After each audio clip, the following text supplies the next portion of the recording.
Ayan,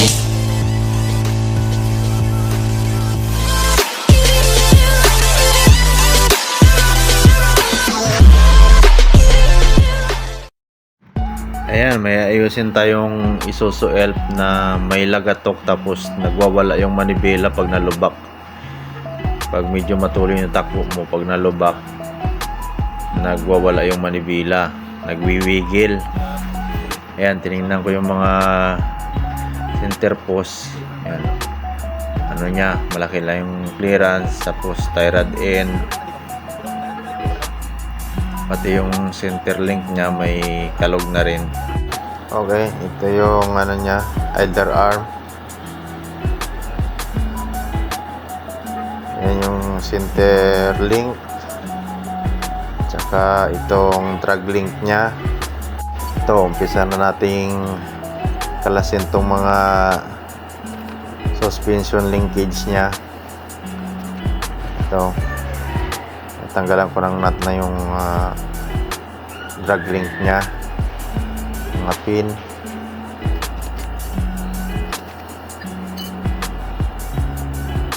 Medyo matigas itong mga tornilyo nya, may pukpukan tayo dito.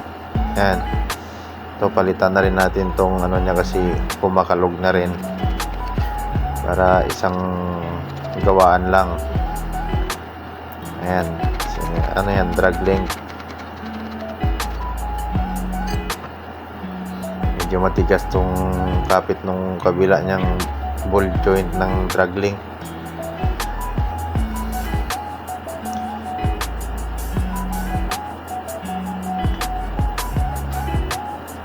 Yan, dito muna sa kabila sa may nut ng center post. Okay,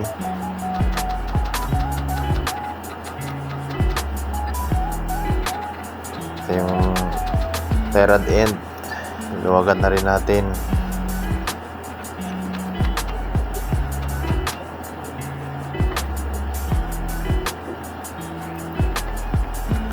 Ayan, masikip yung position. Gapang-gapang tayo dito para magawa yung wiggle ng manibela, tapos mga logotok.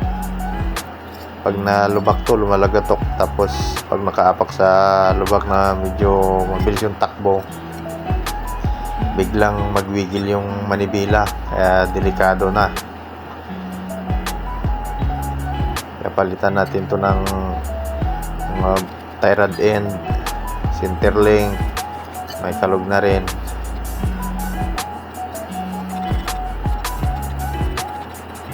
Yan, tornilyo ito ng shock. May shock absorber to sa center link, para pag nalubak kaya hindi biglang mapirsa yung, hindi mapirsa kagad ng lubak yung ano, manibela, hindi siya pipitik bigla. Ito yung mag-absorb kasi nung biglang kabig. Okay, pag giwang-giwang na. Ito naman sa kabila, center post din dito sa kabila, dalawa yung center post nito, kabilaan. Ito muna yung left side na center post to. Yung kabila, yung kasama ko na bumabanat, pero kailangan tong pangontra, kaya ginukontrahan ko na. Kumuha na siya ulit ng pangbuilo niyang tools. Sa akin ito lang, combination range 17mm.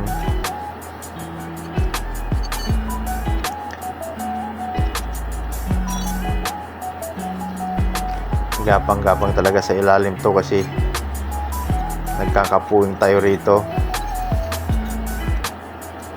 Kailangan talaga pag kinalas mo to, kailangan tiyaga-tiyaga ka talaga.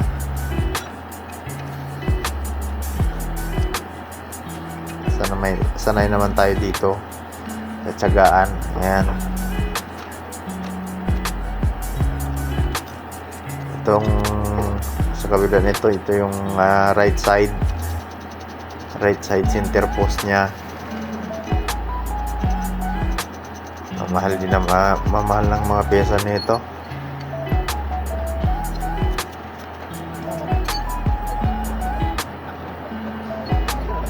Okay, lipat natin yung CCTV natin dito sa kabila. Ayan, may natira pang tornilyo dito sa aking side, sa left side.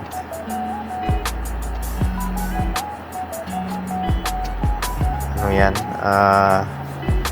17mm yung ulo ng tornilyo, yung nut.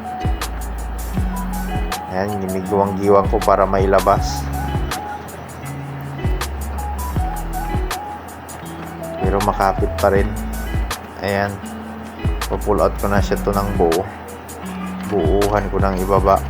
Ayan, hugot lahat na suspension linkage nya, hinugot ko lahat, tapos pinalitan ko yan lahat para mawala lang yung wiggle, kasi mabigat din yung mga karga nito. Kaya pag may kalog-kalog, delikado na, baka biglang pumalas yung mga ball joint nya. Ayan, makikita may mga bakat na nagkalawang. Yung center post, isa lang papalitan ko dito kasi maganda pa naman, okay pa siya, medyo makatipid. Kinakalas ko na tong tornilyo ng idler sa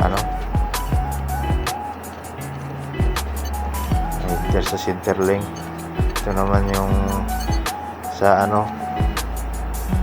idler ng left side. Itong isa ay right side to.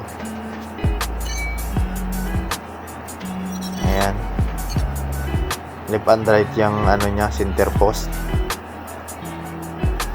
Ayan, ito na lahat. Ayan, ito yung mga pyesa nya. Ayan yung nya, left side idler. Yan naman yung maiksi, yan naman yung right. Ito drag link, ito center post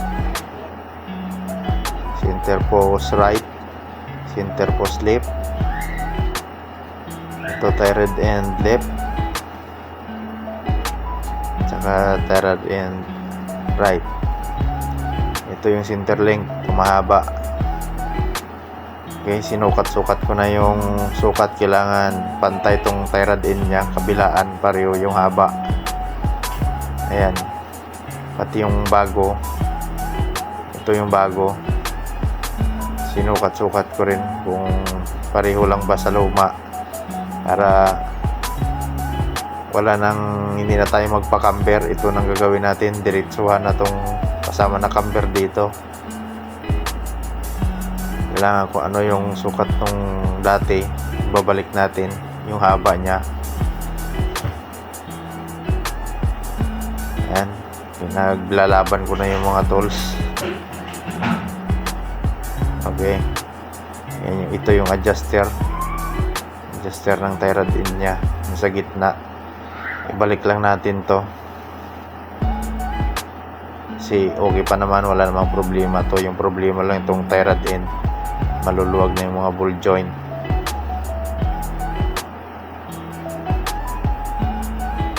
Sinipa ko na, hindi kaya ng bagsak ng kamay. Ayan, sinisigurado ko lang na pareho, pantay, luma tsaka bago. Ayan, nilagyan ko na rin yan ng guide para kung saan ko itapat yung ulo ng tie rod end. Ito lock, pag okay na yung sukat, ilalak tong nut na to para hindi na gumalaw. Kung ano yung naka-settings dyan na pwesto nya, yan na yung pwesto nya, para hindi ka napipihit-pihit pag kinabit. Direkta na, tornilyuhan mo na lang lahat, lagyan mo na lang ng nut tsaka pin lock, naka-cutter pin nya. Yan, nilako na yung mga yan. Direkta kabit na ito. Nasimbuling ko rin yan kung paano ko siya nilabas. Ganun ko din siya ipapasok. Yan, sinukat ko talaga yan para walang ligtas yung sukat niya, kung ano yung sukat ng luma. Ganun din itong pagbalik natin para hindi pantay yung pantay yung kain ng gulong, kasi pag nagkamali ka rito may kabig yung manibela, tsaka meron ding hindi pantay yung kain ng gulong.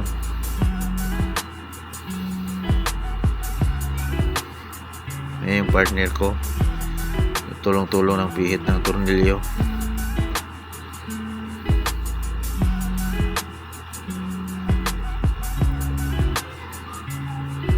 Okay, kinabit ko na sa center link. Ayan.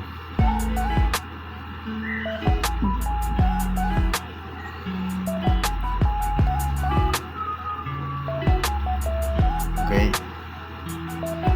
Ayos na. Kabila naman. Sukat din dito. Kagaya sa kabila kung ano yung ginawa natin. Kailangan di tayo magkamali.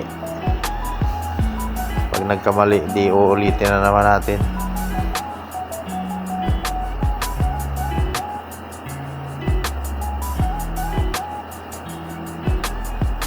Namadali ko na kasi may plano na bumagsak yung ulan.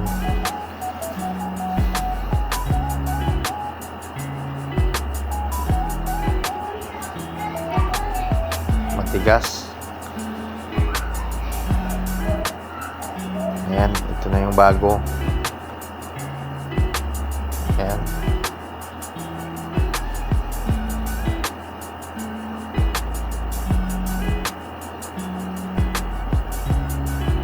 Ayan, sinabay ko na sila pasok para isang ikutan lang, pasok na agad. Tapos konting adjust na lang. Pati ngipin dito, yung labas ng ngipin ng thread, pati yung labas ng thread na yan, bilang ko yan. Kahit may sukat na ng metro, may bilang pa yan para sigurado na kung ano yung alignment ng luma, ganun din itong bago pagkabit natin. Ayan, hindi ako mapakali. Talagang sinisigurado.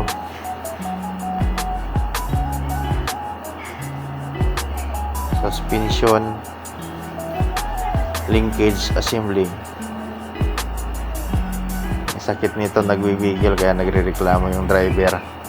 Tapos may lagatok. Siyempre, pag driver ka, pag may problema yung sasakyan mo, hindi ka rin mapakali. Siyempre, tumatakbo ka ng mabilis sa kalsada. Nakadelikado ito pag kumalas, talagang laking problema.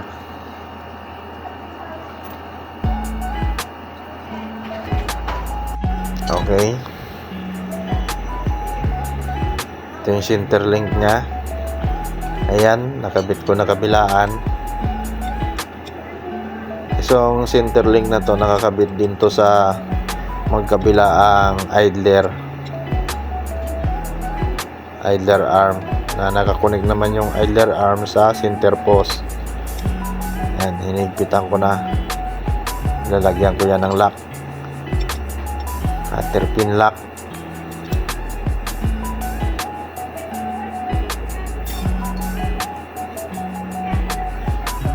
Ayan,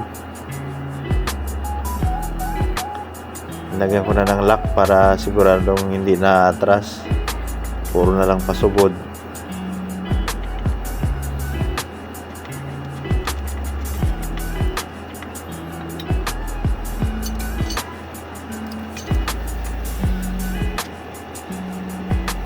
Okay, Ayos na, kabila naman.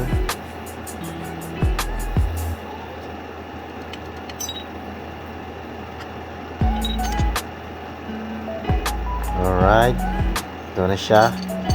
Ayan, matitigas na yung ball joint. Kahit iangat mo, nakatayong-tayo pa rin. Ayan, kabit ko na rin yung idler arm nya. Idler arm to sa kaliwa, left side.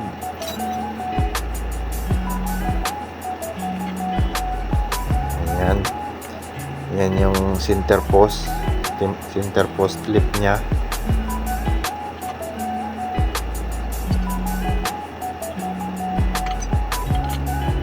Okay, may nut. Ayan, ating nut to.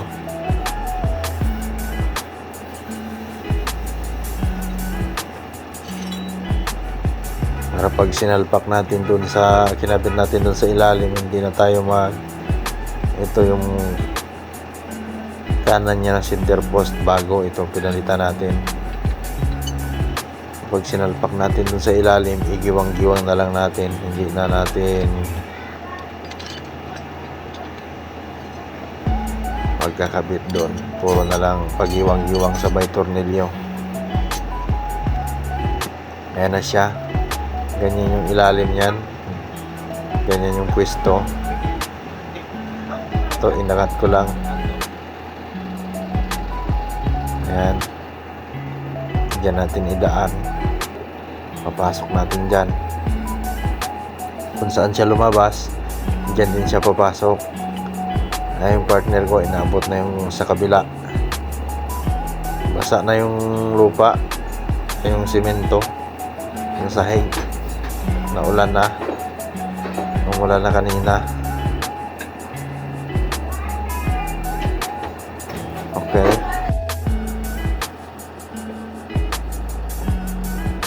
Okay, papaspasan na natin ulit to. Kasi biyaheng-biyahe na tong sasakyan na to. Isuzu Elf to. 4BE1 yung makina, pero sa 4Chip1 ganito din yung sa 4Chip1, ganito din yung linkage nya, suspension linkage,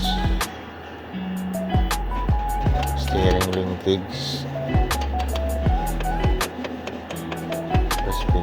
suspension ako rito, steering pala, steering linkage.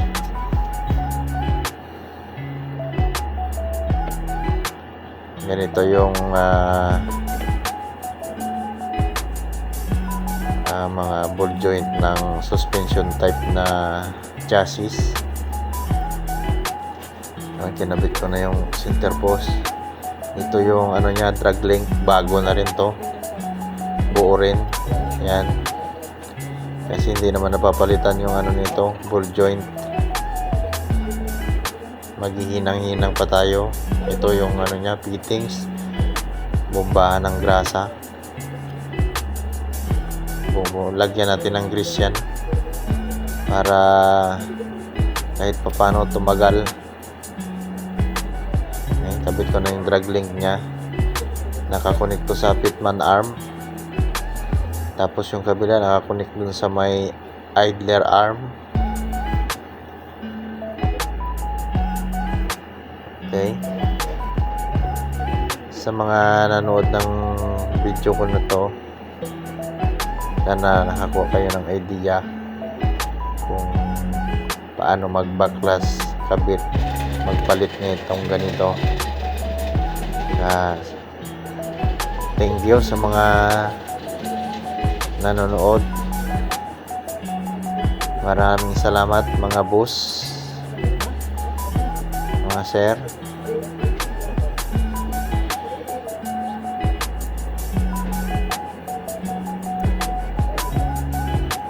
Ayan, may bisita kami. May itatanong, nakikimarites. Okay.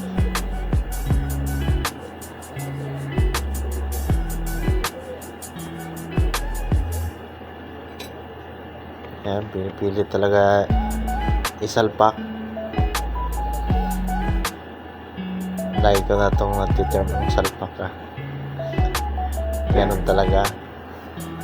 Mga term yan ng nagkakabit ng mga ganito. Ayan.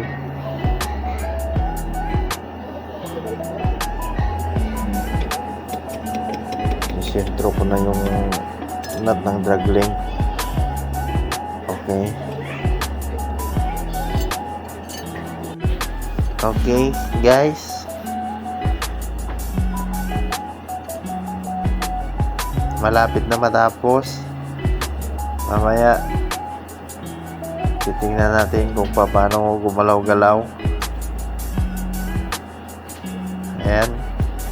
Higpit todo para wag bibitaw.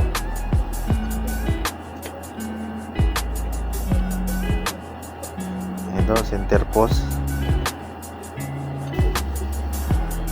Higpitan ko na rin. 30mm yung nut nito.